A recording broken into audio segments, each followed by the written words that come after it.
پوری دنیا کے اندر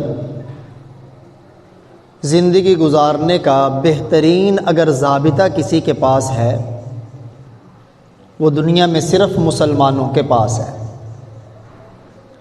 لیکن احساس کمتری کا عالم یہ ہے کہ جن کے پاس زندگی گزارنے کا سب سے اعلیٰ طریقہ ہے وہ زندگی گزارنے میں دوسروں کو کاپی کر رہے ہیں، وہ دوسروں کی نقل اتار رہے ہیں، انہیں اپنی شان کا پتہ ہی نہیں، اپنی عظمت اور مقام کا علم ہی نہیں۔ کیونکہ زندگی گزارنا بہتر کیسے ہوتا ہے، اس کا بہترین طریقہ یہ ہے کہ جو اللہ کی طرف سے آئے، جو وحی کے ذریعے پتہ چلے، وہ زندگی گزارنے کا سب سے بہتر طریقہ ہے۔ اور اس وقت دنیا میں جتنے بھی مذاہب آباد ہیں، جتنی بھی قومیں آباد ہیں، کوئی مذہب ایسا نہیں جو اس بات کا دعویٰ کرے کہ زندگی گزارنے کا وہ طریقہ جو اللہ نے وحی کے ذریعے ہم پہ نازل کیا وہ ہمارے پاس صحیح حالت میں موجود ہے۔ ایسا دنیا میں مسلمانوں کے علاوہ کوئی مذہب نہیں، سبحان اللہ۔ اور جن کی مسلمان کاپی کر رہے ہیں، نقل اتار رہے ہیں، یہ یہودی اور عیسائی، یہ سکھ اور ہندو۔ چونکہ سکھوں اور ہندوؤں کے ساتھ ہم یہاں رہے، ہندوستان اور بر صغیر کے اندر اکٹھے رہتے رہے، جس کی وجہ سے ہمیں چونکہ اپنی چیز کی عظمت کا احساس نہیں تھا، اس لیے ان کے طریقوں کو ہم نے اچھا سمجھا اور زندگی میں لے آئے۔ جن یہود و نصارہ کی ہم اتباع کر رہے ہیں، نقل اتار رہے ہیں، کاپی کر رہے ہیں، کبھی اللہ کے قرآن سے آپ نے پوچھا ہے کہ اللہ کا قرآن ان کے بارے میں کیا کہتا ہے؟ ما لهم به من علم ولا لآبائهم۔ اللہ کا قرآن کہہ رہا ہے یہ جو موجودہ یہودی عیسائی ہیں، ما لهم به من علم، ان کے پاس علم نہیں، نرے جاہل ہیں۔ ولا لآبائهم، یہ ان کا حال نہیں ہے، ان کے باپ دادا بھی نرے جاہل تھے۔ انسان کی جہالت اس سے بڑی کیا ہوگی؟ کبرت کلمۃ تخرج من افواہہم، بہت بڑی بات ہے جو یہ اپنی زبان سے نکال رہے ہیں۔ ان یقولون الا کذبا، جو زبان سے نکالتے ہیں وہ بالکل جھوٹ بول رہے ہیں۔ اور وہ زبان سے دعویٰ کیا کرتے ہیں؟ دیکھیں یہ یہودی ہیں جنہیں ہم سمجھتے ہیں جی دنیا میں عقل سب سے زیادہ یہودیوں کے پاس ہے، لیکن اللہ کا قرآن کہتا ہے سب سے بڑی جہالت یہودیوں کے پاس ہے۔ ان کی جہالت ہے کیا؟ کتنی بڑی جہالت! وقالت الیہود عزیر ابن اللہ، یہ یہودیوں کا دعویٰ ہے، اجماعی طور پہ دعویٰ ہے کہ عزیر علیہ السلام اللہ کے بیٹے ہیں، جنہیں اتنا علم ہی نہیں کہ لم یلد ولم یولد، وہ اللہ اولاد سے بھی پاک ہے، اس باپ سے بھی پاک ہے، جن کو اتنی چھوٹی بات کا علم نہیں۔ اللہ کا قرآن کہہ رہا ہے دنیا کے سب سے بڑے جاہل لوگ ہی ہیں۔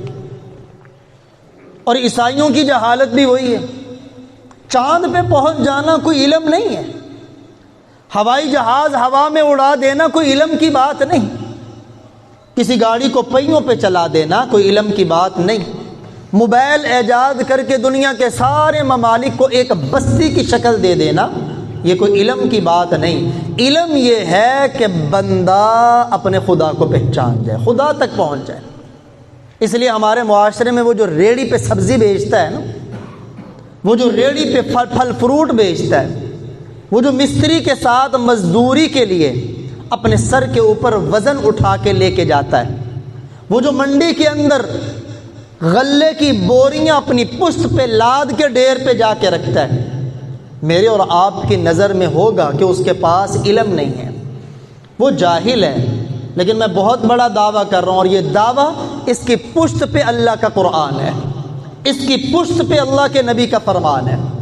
ایک ادنا سا مسلمان جس کے سینے میں لا الہ الا اللہ محمد الرسول اللہ ہے، جو اس بات کو مانتا ہے کہ اللہ میرا رب ہے، جو اس بات کو مانتا ہے نبی حضرت محمد الرسول اللہ صلی اللہ علیہ وسلم ہیں، جو اس بات کو مانتا ہے قرآن میری کتاب ہے، جنت حق، جہنم حق، اللہ کے فرشتے حق، اللہ کے انبیاء حق، اچھی بری تقدیر اللہ کی طرف سے وہ حق، جس کا ان باتوں پہ یقین ہے، مالی طور پہ معاشرے کا کمزور ترین انسان ہو، کبھی وہ اسکول گیا تو کیا اسکول کی 4 دیواری اس نے نہ دیکھی ہو، کبھی کالج میں جا کے دیکھا نہ ہو، دنیا اسے جاہل سمجھتی ہے، لیکن خدا کی قسم اللہ کا قرآن کہتا ہے یہ والا جسے دنیا کے لوگ جاہل سمجھتے ہیں، دنیا کے ان یہودیوں، عیسائیوں، سکھوں اور ہندوؤں جو چاند تک پہنچ گئے اپنے علم کی بنیاد پر، یہ ان سے بڑا علم والا ہے۔ وہ اللہ کی مخلوق چاند تک پہنچے اور یہ چاند کو بنانے والے رب تک پہنچ گیا ہے، سبحان اللہ۔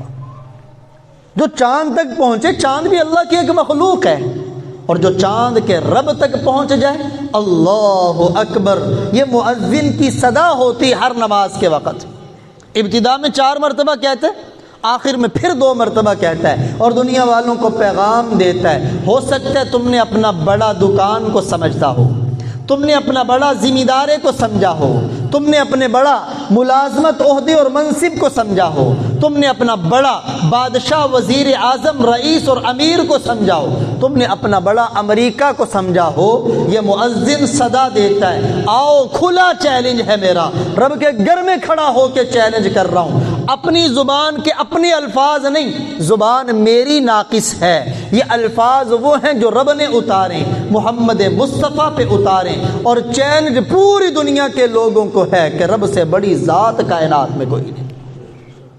مسلمانوں، ہمیں تو فخر کرنا چاہیے کہ ہمارے پاس خدا کی قسم ایسا مذہب کسی کے پاس ابھی نہیں جس کے اندر آپ زندگی کا کوئی مسئلہ ہو، پیدائش سے لے کے وفات تک، پیدائش میں کیا ہے، لڑکپن میں کیا ہے، جوانی میں کیا ہے، کاروبار ہے اس میں کیا ہے، گھریلو معاملات ہے اس میں کیا ہے، حتیٰ کہ جو دین ہمیں بیت الخلاء جانے نکلنے کا طریقہ بتاتا ہو، مجھے بتاؤ بھلا اس نے کوئی بڑی چیز کو کیسے چھوڑا ہوگا۔ اب یہاں 2 باتیں دیکھیں، رب کے ہم بندے ہیں، ہم نے یہ یقین کیا ہے کہ ہم اللہ کے بندے، وہ ہمارا رب ہے، اب جو کریں گے اس کی مرضی کے مطابق کریں گے، بدن ہمارا نہیں، اللہ کا دیا ہوا ہے، یہ مال ہمارا نہیں، اللہ کا دیا ہوا ہے، جب یہ بدن ہمارا نہیں تو مرضی بھی ہماری، بدن اللہ کا تو مرضی بھی اللہ کی۔ مرضی ہے کیا؟ اللہ کو دنیا میں نہ کوئی دیکھ سکا ہے سوائے پاک پیغمبر کے جو معراج پہ گئے، اپنی ان آنکھوں سے رب کا دیدار کیا، آپ کے علاوہ جتنے نبی آئے کوئی نبی بھی اس مقام کو نہیں پہنچ سکا، اور دنیا کا انسان کیسے پہنچ سکتا ہے؟ اللہ کے قرآن کا اعلان ہے، لا تدرکہ الابصار وہو یدرک الابصار، یہ آنکھیں اس کا ادراک نہیں کر سکتی اور وہ دنیا کی تمام آنکھوں کا ادراک کرنے والی ذات ہے۔ اس رب کو تو ہم نے دیکھا نہیں، اس رب کے سامنے تو ہم بیٹھے نہیں، اب رب کی چاہت کا کیسے پتہ چلے، رب کی مرضی کا کیسے پتہ چلے؟ تو بڑا پیارا آسان جواب ہے۔ اگر ہم سے کوئی پوچھے نا رب کی مرضی کیا ہے، تو جواب ہے محمد الرسول اللہ، سب کہہ دیں صلی اللہ علیہ وسلم۔ اللہ کی مرضی کا نام پیارے آقا ہے، اللہ کی چاہت کا نام پیارے آقا ہے، اللہ کی خوشی کا نام پیارے آقا ہے، اللہ کی خوشنودی کا نام پیارے آقا ہے، اللہ کی رضا کا نام پیارے آقا ہے، جو جنت میں جانا چاہے پیارے آقا ہے، جو رب کو منانا چاہے پیارے آقا ہے۔ نہ کوئی رب تک پیارے نبی کے بغیر پہنچ سکا ہے اور نہ قیامت تک کوئی پہنچ سکتا ہے۔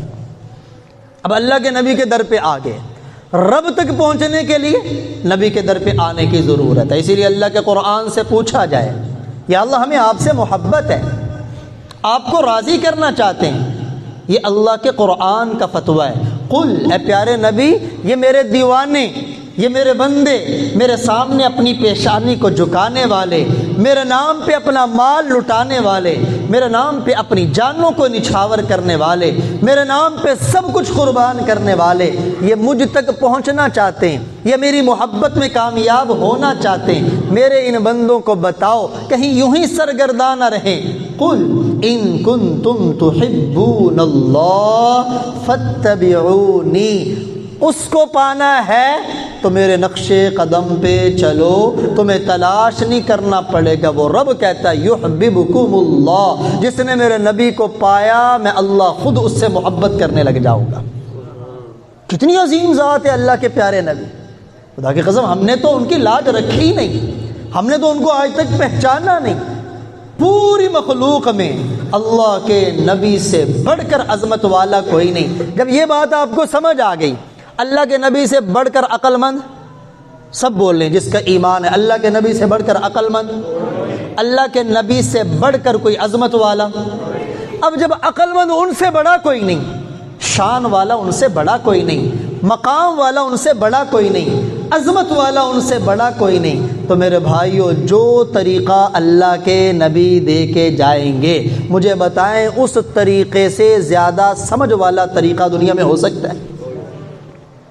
اب انسان سب سے بڑا عقل مند وہ ہے جو کہ میری عقل اللہ کے نبی کے مقابلے میں یوں بھی نہیں جیسے سورج کے مقابلے میں چراغ ہو، میری عقل اللہ کے نبی کے عقل کے مقابلے میں یوں بھی نہیں جیسے سمندر کے مقابلے میں پانی کا ایک قطرہ ہو، میری عقل اللہ کے نبی کی عقل کے مقابلے میں یوں نسبت بھی نہیں جیسے صحرا کے مقابلے میں ایک ذرہ ہو، میری عقل اللہ کے نبی کی عقل کے مقابلے میں یوں بھی نہیں جیسے ایک چھوٹا سا نقطہ پوری کتاب کے مقابلے میں۔ جب ہماری عقل کی ان کی عقل کے مقابلے میں حیثیت ہی نہیں تو پھر ہم اپنی بات کو ان کی بات پہ ترجیح کیسے دے سکتے ہیں؟ بے وقوفی انسان ہے۔ اس لیے زندگی گزارنے کا ایک ہی اصول، اور وہ ہے مسنون زندگی۔ جی آپ یہ کیوں کر رہے ہیں؟ میرے نبی نے کیا ہے۔ آپ یہ کیوں نہیں کر رہے؟ میرے نبی نے نہیں کیا۔ جی آپ یوں کیوں بیٹھے ہیں؟ میرے نبی بیٹھے ہیں۔ آپ یوں کیوں کھا رہے ہیں؟ میرے نبی کھا رہے ہیں۔ آپ یوں تجارت کیوں کر رہے ہیں؟ میرے نبی نے یوں کی ہے۔ آپ کا بیوی کے ساتھ یہ رویہ کیوں ہے؟ جی میرے نبی نے یوں کیا ہے۔ آپ کا اولاد کی تربیت میں یہ معاملہ کیوں ہے؟ جی میرے نبی کا یہ انداز۔ آپ سفر کر رہے ہیں تو آپ اس طرح کیوں کر رہے ہیں؟ جی میرے نبی نے کیا ہے۔ آپ کی لڑائی ہے تو لڑائی میں کیسے کرنا ہے؟ جی اس لیے کر رہا ہوں، میرے نبی کا انداز۔ آپ دشمن کو معاف کریں بھی، کیوں کر دیا آپ نے معاف؟ کیا بزدل ہو؟ کیا طاقت نہیں؟ کیا دشمن سے مقابلہ کرنے کی، بدلہ لینے کی ہمت نہیں؟ تم ماڑے ہو؟ نہیں، میرے نبی کا طریقہ، میری ساری ادائیں اللہ کے نبی کے قدموں کی خاک پہ قربان، میری ساری سوچیں اللہ کے نبی کی سوچ پہ قربان، میری ساری خواہشیں اللہ کے نبی کی خواہش پہ قربان۔ یاد رکھے جو مسلمان یوں بنے گا، خدا کی قسم پھر وہ بلال کی طرح چلے گا مدینے کی گلیوں میں، قدموں کی آہٹ رب جنت میں سنائے گا۔ سب سے اعلیٰ زندگی گزارنے کا انداز وہ محمدی انداز ہے۔ اس سے اونچا طریقہ کسی کے پاس؟ میں اور آپ غیروں کی نقل کیوں اتاریں؟ کیوں غیروں کے پیچھے جائیں؟ آج کل ہمارے معاشرے میں گھریلو زندگی میں غیروں کی نقالی بہت بڑی، جس کی وجہ سے گھروں کا چین سکون تباہ ہے۔ میاں بیوی کا رشتہ، میاں بیوی کے رشتے میں غیروں نے یوں باتیں پھیلائیں اور مسلمان غیرت کے نام پہ یوں غصے میں آیا، اللہ کو بھی بولا، اللہ کے رسول کو بھی بولا، یہ سمجھتا ہے میں سب سے بڑا سمجھدار۔ تو ایک صحابی آئے نا، اللہ تعالیٰ نے قرآن پاک میں قانون بیان کیا ہے۔ قانون کیا ہے؟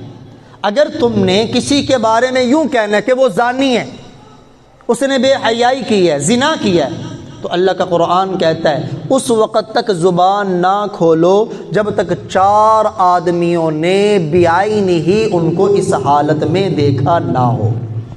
حالانکہ اس نے اپنی آنکھوں سے دیکھا ہے، یہ ایک نہیں، دیکھنے والے 2 بھی ہوں۔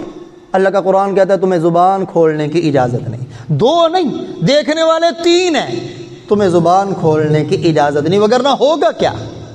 کیونکہ عزت پہ پردہ، اللہ کی ذات اتنی عظیم ذات ہے، دنیا میں جتنے معاملات ہیں، جتنے مسائل ہیں، آپ نے کسی سے حق لینا ہے، وہ حق سے انکار کر رہے ہیں، تو شریعت کہتی تمہارے پاس 2 گواہ ہوں تمہارا حق ثابت ہو جائے گا۔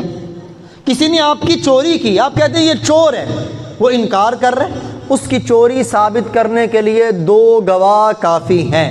کسی نے آپ کے پیسے اٹھائے، کسی نے آپ کو مارا ہے یا کسی کا ہاتھ کاٹا ہے، اب کیسے آپ ثابت کریں کہ فلاں نے کاٹا ہے تاکہ شریعت کا حکم نافذ ہو؟ شریعت کہتی 2 گواہ کافی ہیں، تمہارے پاس ایسے ہوں عدالت میں پیش کرو، تمہارا حق ثابت ہو جائے گا۔ لیکن جہاں انسان کی عزت کا مسئلہ آیا، جہاں مرد و خواتین کی عزت کا مسئلہ آیا، اب 2 گواہ نہیں 4 گواہوں کی شرط لگا دی۔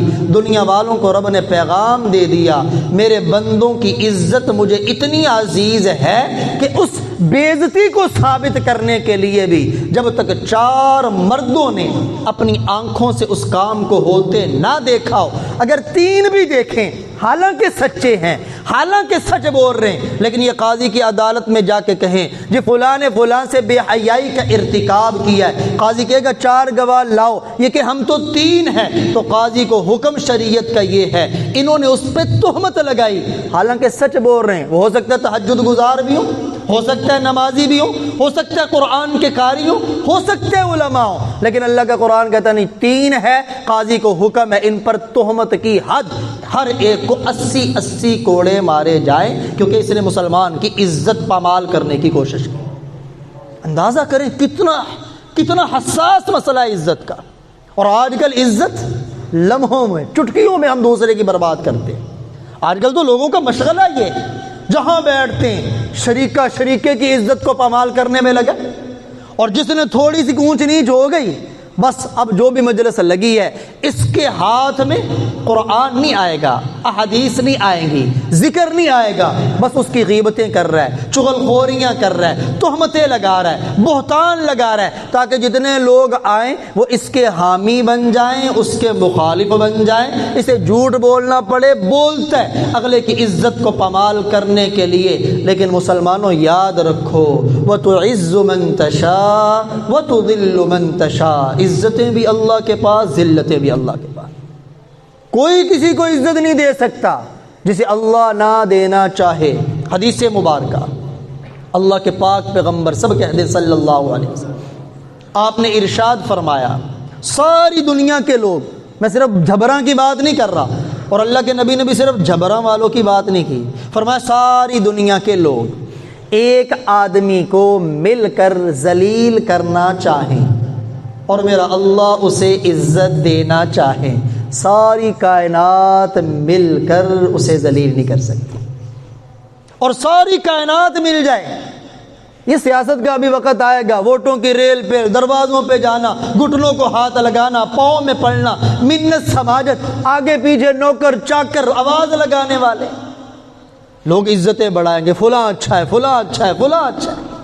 اللہ کے نبی نے فرمایا ساری دنیا کے لوگ مل جائیں، کسی کو عزت دینا، مل کے کہیں یہ فلاں بندہ بڑی عزت والا ہے، ایک بستی والے نہیں، شہر والے نہیں، ڈویژن والے نہیں، صوبے والے نہیں، ملک والے نہیں، بر اعظم والے نہیں، پوری دنیا کے لوگ مل جائیں، ایک بندے کو عزت دینا چاہیں، رب نے اس کے مقدر میں ذلت لکھ دی ہو، خدا کی قسم سارے مل کے بھی رب کے مقابلے میں اسے عزت نہیں دے سکتے۔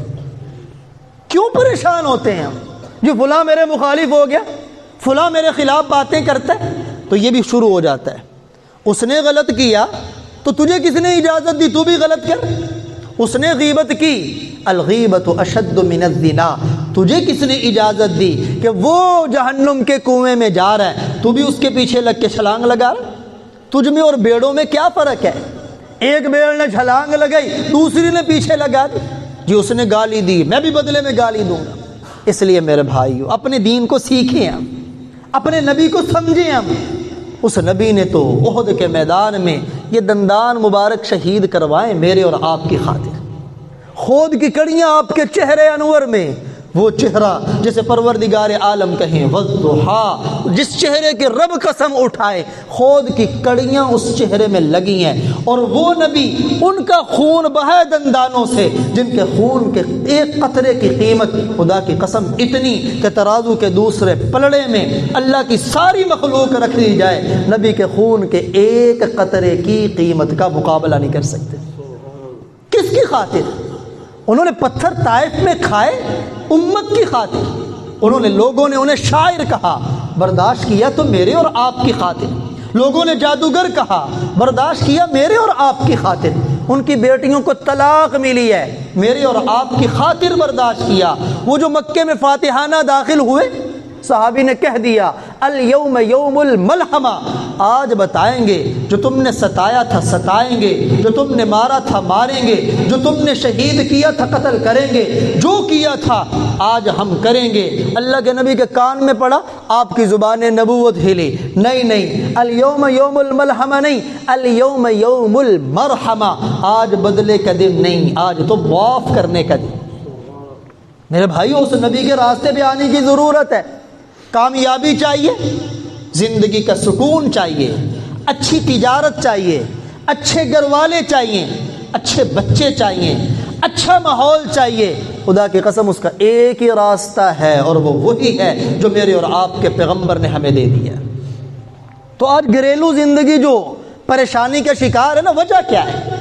وجہ یہی ہے اللہ کے نبی کا دین گھروں سے اٹھ گیا ہے، نبی کی ادائیں گھروں سے اٹھ گئیں، نبی کے طریقے گھروں سے اٹھے۔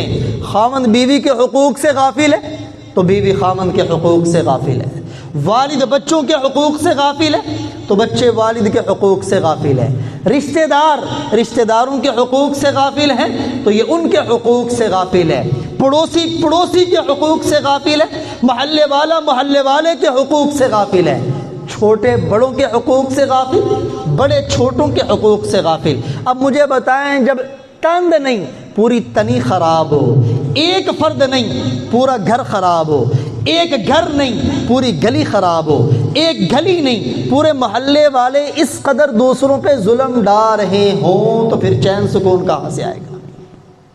ہم آغاز اپنی ذات سے کریں، اور آغاز کرنے کا طریقہ کیا ہے؟ یہ علماء سے دوری ختم کریں۔ یہ جو مسلکی مسئلے پوچھتے ہیں نا تعصب کی بنیاد پہ، جو فلاں بریلوی تو کیا مسئلہ، دیوبندی تو کیا مسئلہ، اہل حدیث تو کیا مسئلہ، اس دنیا سے نکلیں، کبھی اس دنیا میں بھی آئیں۔ مولوی صاحب میں نے سونا سنت کے مطابق ہے، مجھے سکھا دیں۔ آپ سنت کے مطابق سونا شروع کریں۔ اللہ کے نبی کا اعزاز اور آپ کے لیے خوشخبری، من احیا سنتی عند فساد امتی، جب دنیا والے میری سنتوں کو بلا دیں گے، سنتوں کو فراموش کر دیں گے، اس وقت جو میری ایک سنت کو زندہ کرے گا، اللہ کے نبی فرما رہے ہیں اللہ اسے 100 شہیدوں کا ثواب عطا فرمائے گا۔ شہادت کی ایک موت ہی بڑی اعلیٰ ہوتی، شہید کی روح نکلنے سے پہلے جنت میں اسے اس کا ٹھکانہ دکھا دیا جاتا ہے۔ پیارے نبی کے ایک غلام ہے عامر بن فہیرہ، سب کہتے ہیں رضی اللہ تعالی۔ یہ عامر بن فہیرہ سیدنا بلال حبشی کو تو سارے جانتے ہیں۔ عامر بن فہیرہ بھی وہ غلام ہے جس کو خرید کر سیدنا صدیق اکبر نے آزاد کیا تھا۔ سیدنا بلال کو بھی خرید کے آزاد کرنے والے سیدنا صدیق اکبر، عامر بن فہیرہ کو بھی آزاد کرنے والے سیدنا صدیق اکبر۔ عامر بن فہیرہ کو جب انہوں نے آزاد کیا، یہ نہیں کہ اب تم میرے غلام ہو، میں نے تمہیں خریدا ہے، کہا نہیں، اللہ کی زمین کشادہ ہے، میں نے تجھے اللہ کے رضا کے لیے آزاد کر دیا، دین پر اپنی خوشی سے چلتے رہو، تمہارے لیے کوئی رکاوٹ نہیں۔ عامر بن فہیرہ کہنے لگے ابو بکر تو نے مجھ پہ احسان تو کیا، لیکن اب میں جاؤں کہاں؟ نہ میرا کوئی آگے ہے نہ پیچھے، میرا رشتہ دار ہی کوئی نہیں، جاننے والا ہی کوئی نہیں، مجھے اپنے پاس ہی رکھ لو، میں تمہاری بکریاں چرا دیا کروں گا۔ یہی عامر بن فہیرہ ہیں۔ جب ہجرت کی رات صدیق اکبر نے اللہ کے نبی کو لیا، غار ثور میں پہنچے، خدا کی قسم یہ صدیق اکبر کی بڑی اونچی شان ہے، وہ غار ثور جہاں چڑھتے چڑھتے جوانوں کے پسینے قدموں تک آ جاتے ہیں، جہاں چڑھتے چڑھتے جوان کئی جگہ پہ رک کے سانس لیتے ہیں۔ ابھی تو راستے میں سیڑھیاں بن گئی، جب اس وقت سیڑھیاں بھی نہیں تھیں، راستہ ہموار بھی نہیں تھا، صدیق اکبر بھی 51 سال کی عمر، اللہ کے نبی 53 سال کی عمر، بڑھاپے میں صدیق ہے، بڑھاپے میں اللہ کے نبی۔ اس وقت ابو بکر نے نبوت والے بوجھ کو کندھوں پہ اٹھایا اور غار ثور تنے تنہا لے جا کر اللہ کے نبی کو پہنچایا اور دنیا والوں کو بتایا ابو بکر کے جسم کو نہ دیکھو، ایمان کی پاور بڑی زیادہ ہے۔ تو بات یہ عرض کر رہا تھا، اللہ اکبر کبیرہ، غار ثور میں جب آپ تھے ہجرت کی راتوں میں، کون تھا جو آ کے آپ کو دودھ پلایا کرتا؟ وہ یہی عامر بن فہیرہ تھے۔ سارا دن بکریاں مکے میں چراتے، شام کے وقت لا کے دودھ بھی پلاتے، مکے والوں کی رپورٹیں بھی پہنچاتے۔ اب جب یہاں سے آگے سفر شروع ہوا، ابو بکر نے 2 اونٹنیاں پالی ہوئی تھی، ایک اپنے لیے ایک اللہ کے نبی کے لیے۔ یہاں سے آگے بڑھنے لگے، عامر بن فہیرہ کو پیچھے چھوڑنے لگے، آ کے عرض کرنے لگے، حضرت مکہ میں میرا کوئی جاننے والا نہیں، کوئی عزیز نہیں، کس کے پاس چھوڑ کے جا رہے ہیں؟ میں بھی ساتھ جاؤں گا۔ تو سیدنا صدیق اکبر کو یہ اعزاز ملا ہے ہجرت میں اکیلے نبی کے ساتھ، اور اگر یہ اعزاز دوسرا کسی کو ملا ہے تو صدیق اکبر کے غلام عامر بن فہیرہ بھی یہاں سے مدینہ تک اللہ کے نبی کے ساتھ گئے۔ ابو بکر کے پیچھے اونٹنی پہ سوار تھے، اور یہی عامر بن فہیرہ ہیں۔ اللہ اکبر کبیرہ، اللہ اکبر کبیرہ۔ اللہ کے نبی نے ان کو بھیجا تھا، بیر معونہ کا واقعہ احادیث کے اندر موجود ہے۔ 70 قراء کو بھیجا کسی بستی کو قرآن سکھانے کے لیے۔ یعنی اس وقت جب اسلام قبول کرتا تھا نا، سب سے پہلے اسے جس چیز کی فکر ہوتی تھی، میں نے جس مذہب کو اختیار کیا ہے، اس مذہب کے مطابق زندگی کیسے گزاروں۔ بڑے فکر والے الفاظ ہیں یہ۔ جو مسلمان ہوتا، بستیوں کی بستیاں اسلام میں آتی، انہیں سب سے پہلے فکر ہوتی جس مذہب کو ہم نے قبول کیا ہے اس مذہب کے مطابق زندگی کیسے گزاریں، نماز کیسے پڑھیں، قرآن کیسے پڑھیں۔ بستی والے ایمان لائے، دل میں منافقت تھی، زبان سے کلمہ پڑھا، اللہ کے نبی سے کہا قرآن کے قاری دے دیں، بستی بہت بڑی ہے، لوگوں کی تعداد بہت زیادہ ہے، جا کے دین اسلام سکھا دیں۔ آپ نے 70 قاریوں کا انتخاب کیا، ان میں عامر بن فہیرہ رضی اللہ تعالیٰ عنہ بھی تھے۔ راستے میں ان کے ساتھ دھوکہ ہوا، ان کو قتل کر دیا گیا۔ 68 صحابہ، 68 جسے ہم کہتے ہیں، ان صحابہ کو شہید کر دیا گیا۔ 2 بچے، جس نے عامر بن فہیرہ کو قتل کیا اس کا نام تھا جبار بن سلمی۔ جبار بن سلمی ہوا کیا، جب قتل کرنے لگا، جبار کی تلوار عامر بن فہیرہ کے جب سینے میں گئی تو عامر بن فہیرہ مسکرائے، مسکرا کے زبان سے کہا فزت واللہ، اللہ کی قسم میں کامیاب ہو گیا۔ ادھر شہید ہو رہے ہیں، روح پرواز کر رہی۔ یہ ہوتا ہے سچا عاشق۔ سچے عاشق بن جانا میرا اور آپ کا کام ہے، پھر موت بھی یوں گلے لگائیں گے کہ وہ تو اپنے نبی سے ملاقات کا نام ہے۔ زبان سے نکلا فزت واللہ، اللہ کی قسم میں کامیاب ہوا۔ جب یہ الفاظ نکلے نا تو جبار بن سلمی کہتے ہیں مجھے دھچکا لگا۔ میں نے کہا بندہ جوانی میں ہو جھوٹ بول لیتا ہے، کاروبار میں وہ جھوٹ بول لیتا ہے، موت کے وقت بندہ جھوٹ نہیں بولتا، جو زبان سے نکلتا ہے سچ نکلتا ہے۔ یہ کون سی کامیابی ہے؟ بچے چھوٹ رہے ہیں، یہ کہہ رہے ہیں میں کامیاب ہو گیا۔ گھر چھوٹ رہا ہے، یہ کہہ رہے ہیں میں کامیاب ہو گیا۔ بیوی چھوٹ رہی، یہ کہہ رہے ہیں میں کامیاب ہو گیا۔ دنیا چھوٹ رہی، یہ کہہ رہے ہیں میں کامیاب ہو گیا۔ تو جبار بن سلمی پر دھچکا لگا۔ بس اوقات قدرت بھی انسان کے راہ راست پہ آنے کا راستہ بنا دیتی۔ انہوں نے پوچھنا شروع کیا یہ کامیابی کون سی؟ بندہ مر رہا ہو، یہ کون سی کامیابی؟ کسی کافر سے پوچھا، اس نے کہا ہمیں پتہ نہیں، کسی مسلمان سے پوچھو۔ یہ جو 2 بندے بچے تھے نا، ان کو پکڑا گیا، گرفتار کیا گیا۔ تو ایک سے جبار بن سلمی پوچھنے لگے تمہارے بندے کتنے آئے تھے؟ اس نے کہا 70۔ شہید کتنے ہوئے؟ اس نے کہا 68۔ اس نے کہا آؤ سب کو جانتے ہو؟ اس نے کہا سب کو جانتا ہوں۔ اس میدان میں لے گئے، کہا ان کو پہچانو، دیکھو ان میں کون کم ہے، یہ 68 نہیں ہے، یہ 67 ہے، یہ 68 نہیں، یہ 60 ہے، ایک کدھر گیا؟ جب پہچانا گیا اس نے کہا اس میں عامر بن فہیرہ نہیں، تو جبار بن سلمی کہنے لگے اسے میں نے قتل کیا ہے، لیکن عجیب تھا جب میں نے اسے قتل کیا تو اس کے جسم کو میں نے دیکھا اللہ نے آسمان میں اٹھا لیا۔ اللہ اکبر، دین کے لیے اپنے آپ کو لگائیں تو صحیح، رب کیسے نوازتا ہے۔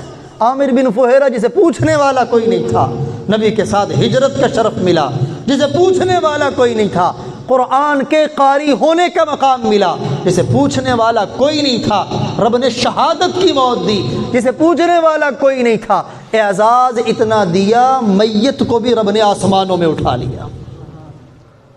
جبار کہنے لگا لیکن مجھے ایک پریشانی ہے، اس کے بارے میں بتاؤ۔ اس نے کہا پریشانی کیا ہے؟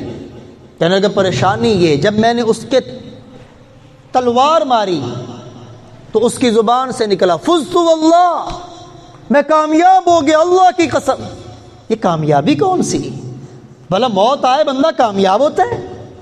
دنیا چھوڑے بندہ کامیاب ہوتا ہے؟ کاروبار چھوٹے بندہ کامیاب ہوتا ہے؟ یہ کامیابی کیا ہے؟ اس صحابی نے بتایا مجھے ہمارے پیارے آقا، سب کہہ دے صلی اللہ علیہ وسلم، ہمارے آقا نے ہمیں بتایا ہوا ہے جب ایک آدمی ایمان پہ فوت ہوتا ہے، شہادت کی موت آتی، اس وقت تک اس کی روح نہیں نکلتی جب تک جنت کا محل اسے دکھا نہیں دیا جاتا۔ صحابہ کا یقین تھا، ایمان تھا، تو اسے جب تیری تلوار لگی تو روح نکلنے سے پہلے اس نے ان دنیا کی آنکھوں سے جنت میں اپنا محل دیکھا، چونکہ نبی کی گواہی تھی، دیکھ کے کہنے لگا فزت واللہ، اللہ کی قسم جو نبی نے وعدہ کیا تھا میں کامیاب ہو گیا، رب نے مجھے جنت دے دی۔ یہ اثر اتنا کیا اس واقعے نے، یہ جبار بن سلمی قتل کرنے والے، لیکن اس کی زبان سے نکلے الفاظ کو دیکھ کے، صحابی کی بات کو سن کے وہی کلمہ پڑھا، مسلمان ہو۔ اس لیے میرے بھائی مجھے اور آپ کو ضرورت ہے نبی کی راہوں پہ آنے کی۔ یہ زندگی آج ہے کل ختم ہے، آج مٹی کے اوپر ہیں کل مٹی کے نیچے ہوں گے، آج کوئی چودھری صاحب، کوئی وڈیرا صاحب، کوئی کمشنر صاحب، کوئی ذمہ دار صاحب، کل کو جب یہ میت پڑی ہوگی سب کہیں گے میت، کوئی نہیں کہے گا ناظم صاحب ہیں، کوئی نہیں کہے گا چیئرمین صاحب ہیں، کوئی نہیں کہے گا امام صاحب ہیں، کوئی نہیں کہے گا مفتی صاحب ہیں، سارے کہیں گے میت پڑی ہے، تیار ہے، اٹھاؤ جنازہ پڑھیں۔ جس کوٹھری میں جانا ہے، جس گھڑے میں جانا ہے، اس کی تیاری ایک ہی ہے، محمد الرسول اللہ صلی اللہ علیہ وسلم۔ اللہ ہمیں عمل کی توفیق عطا فرمائے، وآخر دعوانا الحمدللہ۔